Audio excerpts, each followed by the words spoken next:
ഇതിൽ വളരെ അമൂല്യമായതും ലഭിക്കാൻ ഏറെ ദുഷ്കരവുമായ രുദ്രാക്ഷങ്ങളിൽ ഒന്നാണ് ഏകമുഖി രുദ്രാക്ഷം.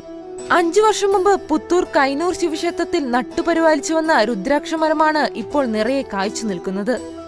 അപൂർവമായി മാത്രം കാണുന്ന രുദ്രാക്ഷം കാണാൻ ക്ഷേത്രത്തിലെത്തുന്നവർ നിരവധിയാണ്. Kerala vision news, Thrissur.